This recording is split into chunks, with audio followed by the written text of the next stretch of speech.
वाल्मीकि रामायण में वर्णित कथा के अनुसार राजा दशरथ रामायण के एक ऐसे पात्र थे जो भाग्यशाली तो थे क्योंकि उनके पुत्र भगवान श्री राम हुए थे, साथ ही साथ अभागे भी थे क्योंकि उनके जीवन में अपने पुत्र के साथ रहने का सुख नहीं लिखा था। राजा दशरथ का जन्म महान कुल जिसे सूर्यवंशी, इक्ष्वाकु व रघुवंश के नाम से जाना जाता है उसमें हुआ था। उनकी 3 पत्नियां थीं व 5 पुत्र पुत्रियां। दशरथ जी का जन्म कौशल नरेश राजा अज के घर में हुआ था। उनके माता पिता का नाम अज व इंदुमती था। बचपन में उनका नाम नेमी था लेकिन बाद में दशरथ पड़ गया। दशरथ का अर्थ होता है 10 दिशाओं में रथ। दरअसल राजा दशरथ जब युद्ध करने जाते थे और भयंकर युद्ध कर सकते थे, इसीलिए उनका नाम दशरथ पड़ गया। अपने माता पिता की मृत्यु के पश्चात दशरथ कौशल देश के राजा बने जिसकी राजधानी अयोध्या थी। वे अत्यंत पराक्रमी व शक्तिशाली योद्धा थे जिन्होंने एक बार देवासुर संग्राम में देवताओं की ओर से युद्ध भी लड़ा था। जब राजा दशरथ राजकुमार थे तब वे शिकार खेलने जाया करते थे। एक दिन जब वे सरयू नदी के किनारे शिकार कर रहे थे तब वहां पर श्रवण कुमार अपने बूढ़े व अंधे माता पिता को तीर्थ यात्रा करवाते समय विश्राम करने रुका था। तब राजा दशरथ ने श्रवण को हिरण समझकर उस पर तीर चला दिया जिससे उसकी मृत्यु हो गई। अपने पुत्र की मृत्यु से कुपित होकर श्रवण के माता पिता ने दशरथ को पुत्र वियोग में मरने का श्राप दिया व अपने प्राण त्याग दिए। जब दशरथ जी विवाह योग्य हुए तो उनका विवाह सर्वप्रथम मगध देश की राजकुमारी कौशल्या के साथ हुआ।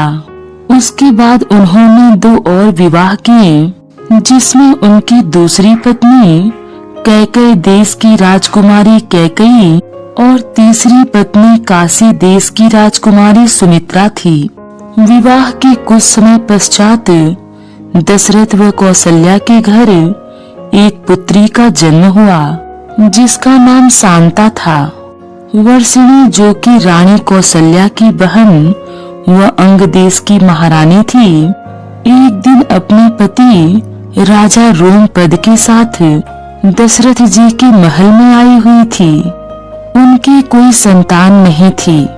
यह देखकर दशरथ जी ने अपनी पुत्री शांता को उन्हें गोद दे दिया जिसका विवाह बाद में ऋषि श्रृंग मुनि से हुआ था। एक बार देवताओं और असुरों के बीच भयंकर युद्ध चल रहा था। उस युद्ध में देवराज इंद्र राजा दशरथ से सहायता मांगने आए थे। तब राजा दशरथ अपनी दूसरी पत्नी कैकेयी के साथ उस युद्ध में भाग लेने गए थे। दुर्भाग्य से युद्ध में दशरथ जी बुरी तरह घायल हो गए।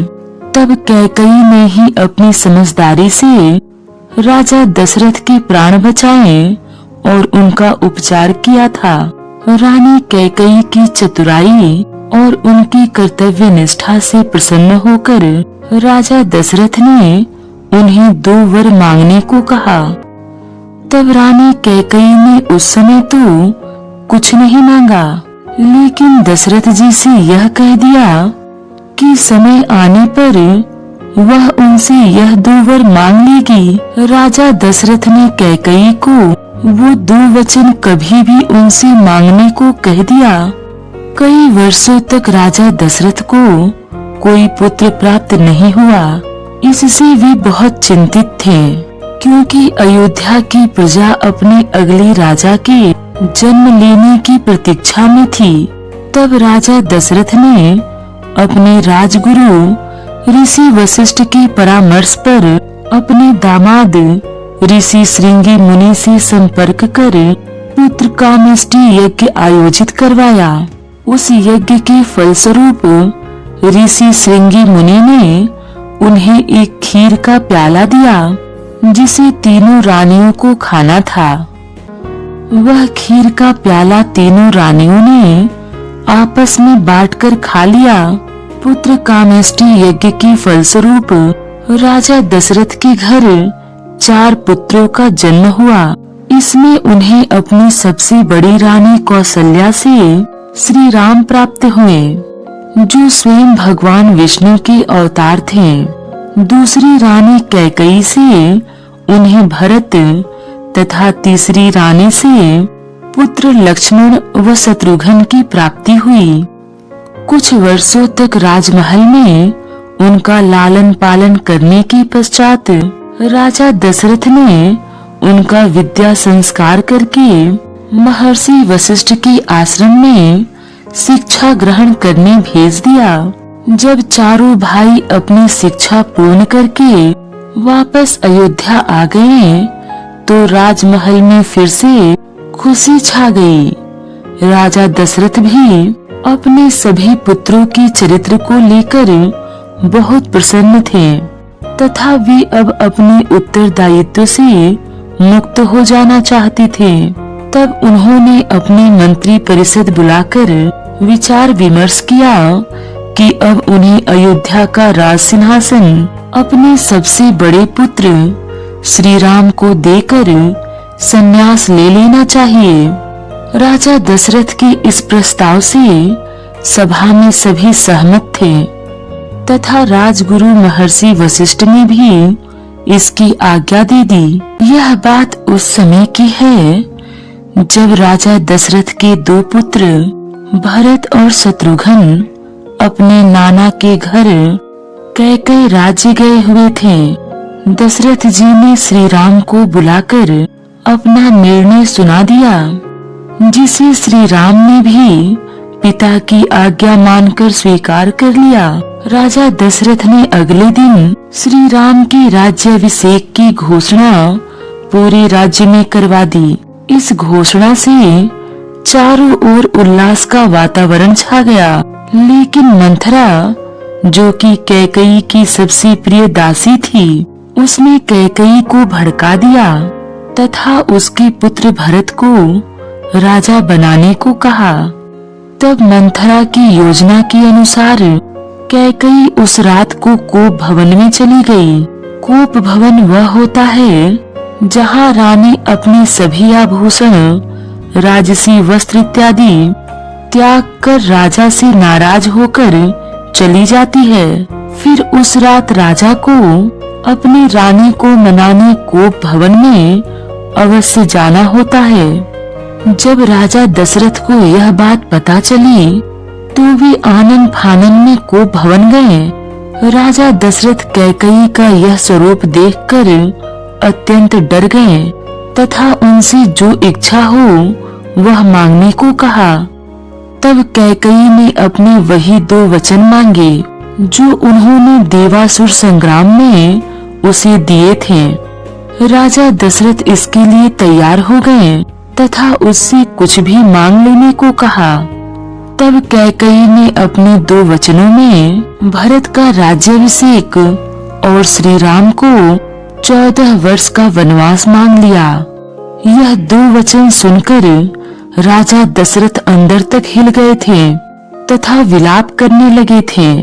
पूरी रात राजा दशरथ कैकेयी के कक्ष में बैठे रोते रहे और उससे अपने वह वचन वापस लेने की याचना करते रहे, किंतु कैकेयी टस से मस नहीं हुई। प्रातः काल यह समाचार श्री राम को मिला तो उन्होंने अपने पिता के वचन को निभाने के लिए वनवास जाने का निर्णय लिया। उनके साथ उनकी पत्नी सीता व भाई लक्ष्मण ने भी वनवास जाने का निर्णय ले लिया। राजा दशरथ चाहते हुए भी उन्हें नहीं रोक पाए और अपने पुत्र के आदर्शों के आगे उन्हें झुकना पड़ा। अंत में श्री राम, माता सीता व लक्ष्मण जी राजा दशरथ की आंखों के सामने वनवास चले गए।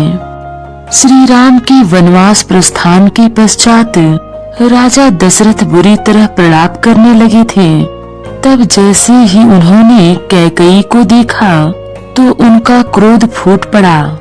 उन्होंने उसी समय कैकेयी का त्याग कर दिया और अपनी पत्नी मानने से मना कर दिया। अब राजा दशरथ न तो मंत्री परिषद में जाते और न ही राजकाज संभालते थे। उन्होंने बिस्तर पकड़ लिया था। बिस्तर पर पड़े राजा दशरथ हमेशा श्री राम का नाम ही जपते रहते और रोते रहते थे। कई बार निद्रा में उनकी आंखें खुल जाती और वे राम राम चिल्लाने लगते थे। उनकी यह दशा देखकर राजमहल में सभी दुखी थे। अंत में एक दिन राजा दशरथ ने श्री राम के वियोग में ही अपने प्राण त्याग दिए।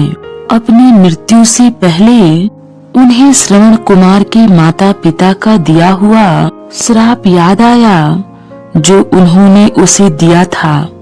आखिरकार राजा दशरथ ने भी पुत्र वियोग में ही अपने प्राण त्याग दिए। राजा दशरथ की मृत्यु के पश्चात पूरी अयोध्या में शोक व्याप्त हो गया। राजा दशरथ के 4 पुत्र थे, लेकिन वे इतने अभागे थे कि उनकी मृत्यु के समय उनका एक भी पुत्र उनके पास नहीं था। उनके 2 पुत्र 14 वर्ष के वनवास पर गए थे तो 2 पुत्र कैकेयी राज्य गए हुए थे। ऐसे समय में अयोध्या का शासन राजगुरु महर्षि वशिष्ठ के हाथों में आ गया। तब महर्षि वशिष्ठ ने राजा दशरथ के शरीर को औषधीय युक्त तैलीय पदार्थ में सुरक्षित रखने का आदेश दिया।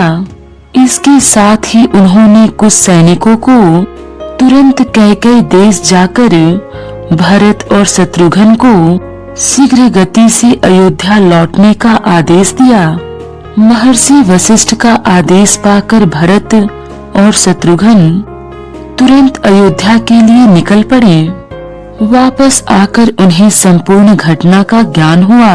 इसके पश्चात भरत ने अयोध्या का राज सिंहासन ठुकरा दिया और अपनी मां कैकेयी का हमेशा के लिए त्याग कर दिया।